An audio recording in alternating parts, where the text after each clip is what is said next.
Hi friends, Assalamu alaikum. Welcome back to our channel. ഇന്ന് ഞാനിവിടെ വന്നിട്ടുള്ളത് നല്ല റിച്ച് ആയിട്ടുള്ളൊരു ഡിഷുമായിട്ടാണ്. അപ്പോൾ നിങ്ങൾക്ക് എല്ലാവർക്കും തംബ്നെയിൽ കണ്ടപ്പോൾ തന്നെ മനസ്സിലായിട്ടുണ്ടാവും അല്ലേ. ഇന്നത്തെ റെസിപ്പി വന്നിട്ട് ലസാങ്ങയാണ്. അപ്പോൾ ലസാനിയ ഷീറ്റും നമുക്ക് വളരെ എളുപ്പത്തിൽ വീട്ടിൽ തയ്യാറാക്കി എടുക്കാവുന്നേ ഉള്ളൂ കേട്ടോ. അപ്പോൾ അതിൻ്റെ റെസിപ്പിയും കൂടെ ഞാനിതിൽ ഇൻക്ലൂഡ് ചെയ്തിട്ടുണ്ട്.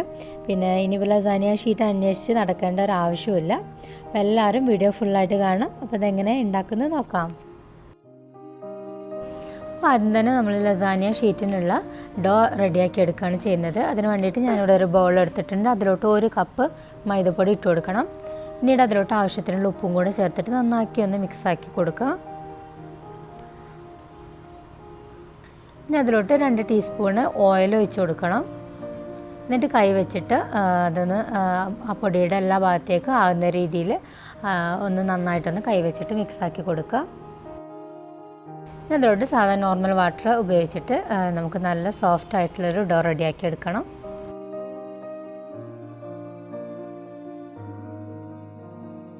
അപ്പോൾ ഡോ ഇവിടെ റെഡി ആയിട്ടുണ്ട്. ഇനി 1 ടീസ്പൂൺ ഓയിലൊന്ന് ഒഴിച്ചതിന് ശേഷം ആ ഡോയുടെ എല്ലാ ഭാഗത്തേക്കും ആയിട്ടൊന്ന് ആക്കി കൊടുക്കുക. എന്നിട്ടൊരു 20 മിനിറ്റ് നേരം അതൊന്ന് റെസ്റ്റ് ചെയ്യാൻ വെക്കാം. അപ്പോൾ ആ ഒരു ടൈം കൊണ്ട് നമുക്ക് ഇതിലോട്ടുള്ളൊരു ഫില്ലിങ് റെഡിയാക്കി എടുക്കണം. അതിന് വേണ്ടിയിട്ട് ഞാനിവിടെ ഒരു സോസ് പാൻ എടുത്തിട്ടുണ്ട്. അതിലോട്ട് ഒരു 3 ടേബിൾ സ്പൂൺ ഓയിൽ ഒഴിച്ച് കൊടുക്കണം. ആ ഓയിലൊന്ന് ചൂടായി വരുമ്പോൾ അതിലോട്ടൊരു 1 ടേബിൾ സ്പൂണ് ഗാർലിക്ക് ചെറുതായിട്ട് അരിഞ്ഞെടുത്തിട്ടുള്ളതാണ്, അത് ചേർത്ത് കൊടുക്കാം. എന്നിട്ട് അത് നന്നായിട്ടൊന്ന് സോട്ട് ചെയ്തെടുക്കുക. അത് ചെറിയ രീതിയിലൊന്ന് വഴന്ന് വരുമ്പോൾ അതിലോട്ട് നമ്മൾ ഒരു വലിയ സവാള ചെറുതായിട്ട് അരിഞ്ഞെടുത്തിട്ടുള്ളതാണ്, അത് ചേർത്ത് കൊടുക്കണം. എന്നിട്ട് നന്നായിട്ടൊന്ന് വഴറ്റി കൊടുക്കാം. അതിലോട്ട് ആവശ്യത്തിനുള്ള ഉപ്പും കൂടെ ചേർത്ത് കൊടുക്കണം. അപ്പോൾ നമ്മുടെ സവാള നന്നായിട്ട് വഴന്ന് വന്നിട്ടുണ്ട്. ഇനി അതിലോട്ട് 250 ഗ്രാം ബോൺലെസ് ചിക്കനാണിത്, അത് മിക്സ് ചെയ്തെടുത്തിട്ടുള്ളതാണ്. അതൊന്ന് അതിലിട്ടിട്ട് നന്നായിട്ടൊന്ന് മിക്സാക്കി കൊടുക്കണം.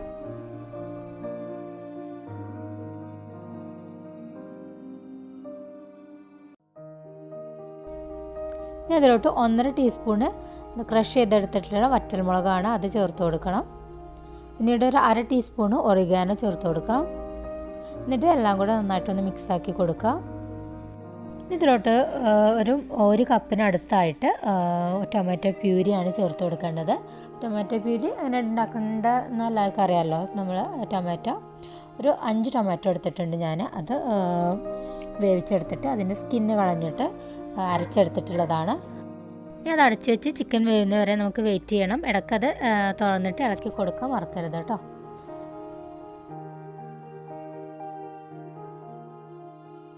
അപ്പോൾ ചിക്കൻ റെഡി ആകുമ്പോഴേക്കും നമുക്ക് ലസാന ഷീറ്റ് തയ്യാറാക്കി എടുക്കാം. ഒരു ഏകദേശം 20 മിനിറ്റൊക്കെ ആയിട്ടുണ്ട്. അപ്പോൾ നല്ല സോഫ്റ്റാണ് കേട്ടോ. ഇനി അത് 4 ബോൾസ് ആക്കിയിട്ട് എടുക്കണം. ഇനി ഓരോ ബോൾസ് നമുക്ക് പരത്തിയെടുക്കണം. അതിന് വേണ്ടിയിട്ട് ഞാൻ കൗണ്ടർ ടോപ്പിൽ കുറച്ച് മൈദപ്പൊടി വിതറിയിട്ടുണ്ട്. അതിൽ നിന്ന് ഒരു ബോൾ എടുത്തിട്ട് നല്ല നൈസായിട്ട് വേണം ഇത് പരത്തിയെടുക്കാൻ വേണ്ടിയിട്ട്.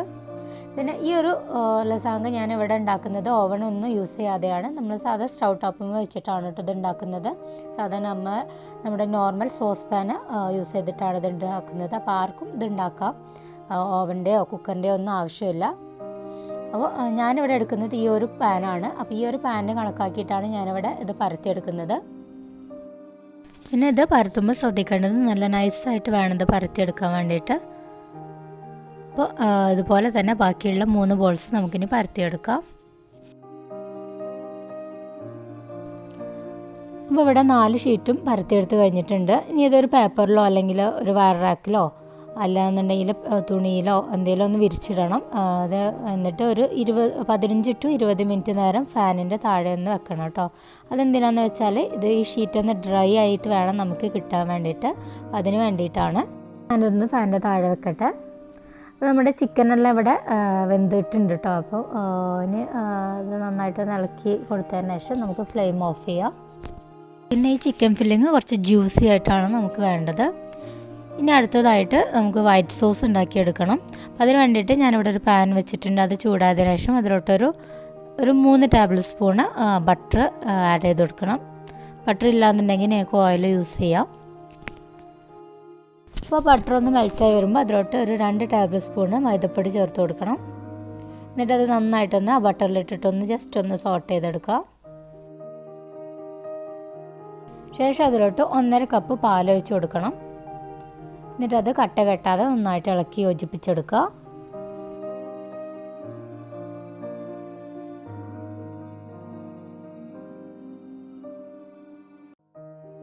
ഇനി അതിലോട്ട് 1 ടീസ്പൂൺ പെപ്പർ പൗഡറും ആവശ്യത്തിന് ഉപ്പും കൂടെ ചേർത്തിട്ട് നല്ലപോലെ ഒന്ന് ഇളക്കി യോജിപ്പിച്ച് കൊടുക്കാം.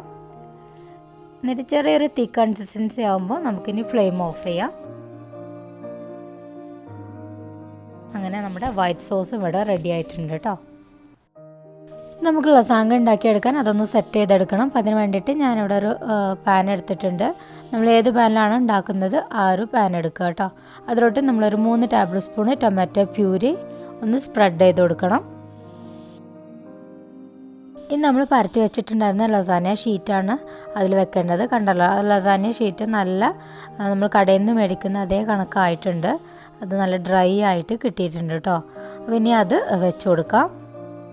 അതിൻ്റെ മുകളിലായിട്ട് നമ്മൾ ഉണ്ടാക്കി വെച്ചിട്ടുണ്ടായിരുന്ന ചിക്കൻ ഫില്ലിങ് ഒന്ന് സ്പ്രെഡ് ചെയ്ത് കൊടുക്കാം.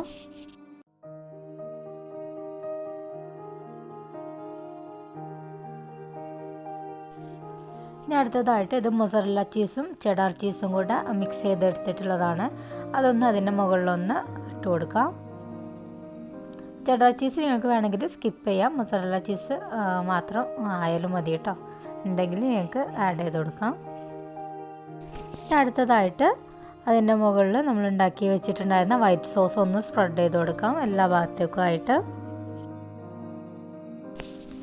ഇനി അതിൻ്റെ മുകളിലായിട്ട് ലസാന ഷീറ്റ് വീണ്ടും വെച്ച് കൊടുക്കുക. ഇനി നമ്മൾ നേരത്തെ ചെയ്തതുപോലെ തന്നെ ഉള്ള പ്രൊസീജിയർ തന്നെയാണ് ഇതിൽ ചെയ്യുന്നത്. അപ്പോൾ അത് തന്നെ ബാക്കിയുള്ള എല്ലാ ഷീറ്റിലും നമ്മളിതുപോലെ തന്നെ ചെയ്തെടുക്കുക.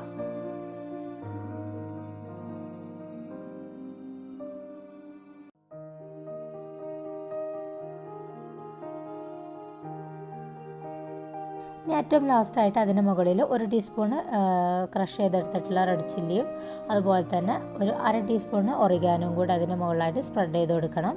പിന്നെ ഒരു 3 ടേബിൾ സ്പൂണ് ടൊമാറ്റോ പ്യൂരിയും കൂടെ അതിന് മുകളിൽ സ്പ്രെഡ് ചെയ്ത് കൊടുക്കുക കേട്ടോ.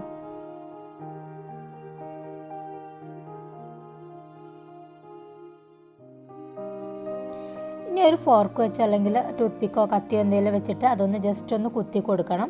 അതെന്തിനാണെന്ന് വെച്ചാൽ നമ്മളത് കുക്ക് ചെയ്തെടുക്കുന്ന ടൈമിൽ ആ ഷീറ്റ് പൊള്ളച്ച് വരും. അപ്പോൾ അത് ഇല്ലാതിരിക്കാൻ വേണ്ടിയിട്ടാണ് അങ്ങനെ ചെയ്യുന്നത് കേട്ടോ. അത് ജസ്റ്റ് ഒന്ന് കുത്തി കൊടുത്താൽ അതിൻ്റെ എയറെല്ലാം കളയാൻ വേണ്ടിയിട്ടാണ് അങ്ങനെ ചെയ്യുന്നത്. അപ്പോൾ ഇനി അത് അടച്ച് വെച്ചിട്ട് നമുക്ക് ലോ ഫ്ലെയിമിലിട്ടിട്ട് വേണം ഇത് കുക്ക് ചെയ്തെടുക്കാൻ വേണ്ടിയിട്ട്. പിന്നെ അടി പിടിക്കും അല്ലെങ്കിൽ അടി കരിയെന്നൊക്കെ പേടിയുള്ളവർക്ക് ഇതിന് താഴെ ഒരു പാനോ അല്ലെങ്കിൽ എന്തെങ്കിലും കട്ടിയുള്ള അടപ്പോ എന്തെങ്കിലുമൊക്കെ വെച്ച് കൊടുക്കാം. എന്നിട്ട് ഇത് ലോ ഫ്ലെയിമിൽ ഒരു ഹാഫ് ആൻ അവർ കുക്ക് ചെയ്തെടുക്കണം. അപ്പോൾ കറക്റ്റ് 30 മിനിറ്റ് ആയിട്ടുണ്ട്. അപ്പോൾ നമ്മുടെ ചീസെല്ലാം നല്ലപോലെ മെൽറ്റായിട്ട് നല്ല ജ്യൂസി ആയിട്ട് ഇരിക്കുന്നുണ്ട്. അപ്പോൾ അതെല്ലാം നല്ല കുക്കായി കിട്ടിയിട്ടുണ്ട്. നമുക്ക് ഫ്ലെയിം ഓഫ് ചെയ്യാം. അപ്പോൾ നമ്മുടെ ലസാങ്ക ഇവിടെ റെഡി ആയിട്ടുണ്ട്. നല്ല ക്രീമി ചീസി ആൻഡ് എന്താ പറയുക നല്ല റിച്ച് ആയിട്ടുള്ളൊരു ഡിഷാണിത്. അപ്പോൾ എല്ലാവരും ഒന്ന് ട്രൈ ചെയ്ത് നോക്കണം. വളരെ എളുപ്പമാണിത് ഉണ്ടാക്കിയെടുക്കാൻ. കുട്ടികൾക്കും മുതിർന്നവർക്കും ഒക്കെ ഒരുപോലെ ഇഷ്ടപ്പെടുന്ന ഒരു റെസിപ്പിയും കൂടിയാണ് കേട്ടോ ഇത്. അപ്പോൾ എല്ലാവരും ഒന്ന് ട്രൈ ചെയ്ത് നോക്കണം. പിന്നെന്താ, ലസാങ്ക ഷീറ്റ് അന്വേഷിച്ചിട്ട് നമുക്ക് നടക്കേണ്ട ഒരു ആവശ്യമില്ല. ഒക്കെ നമുക്ക് വീട്ടിൽ തയ്യാറാക്കി എടുക്കാവുന്നേ ഉള്ളൂ. അപ്പോൾ എല്ലാവരും ഒന്ന് ട്രൈ ചെയ്ത് നോക്കിയിട്ട് ഫീഡ്ബാക്ക് അറിയിക്കണം. ഇനി നിങ്ങൾക്ക് എല്ലാവർക്കും ഈ വീഡിയോ ഇഷ്ടമായിട്ടുണ്ടെന്ന് വിചാരിക്കുന്നു. ഇഷ്ടപ്പെട്ടാൽ ലൈക്ക് ചെയ്യാനും അതുപോലെ തന്നെ ഫ്രണ്ട്സിനും ഫാമിലിക്കൊക്കെ ഷെയർ ചെയ്യാനും മറക്കരുത് കേട്ടോ. പിന്നെ ചാനൽ സപ്പോർട്ട് ചെയ്യണം. പിന്നെ നിങ്ങൾ ഇതുവരെയ്ക്ക് എൻ്റെ ചാനൽ സബ്സ്ക്രൈബ് ചെയ്തിട്ടില്ല എന്നുണ്ടെങ്കിൽ ആ സബ്സ്ക്രൈബ് ബട്ടണും കൂടെ ഒന്ന് ക്ലിക്ക് ചെയ്യാൻ മറക്കരുത്. അപ്പോൾ അതിൻ്റെ അടുത്തുള്ള ബെല്ലൈക്കണും കൂടെ പ്രസ് ചെയ്യുക കേട്ടോ. എങ്കിൽ മാത്രമാണ് ഞാൻ ഫ്യൂച്ചറിൽ ഇടുന്ന വീഡിയോസിൻ്റെയൊക്കെ നോട്ടിഫിക്കേഷൻ നിങ്ങൾക്ക് കിട്ടുകയുള്ളൂ. അപ്പോൾ വീണ്ടും നല്ലൊരു വീഡിയോ ആയിട്ട് കാണാം. അതുവരേക്കും ബൈ.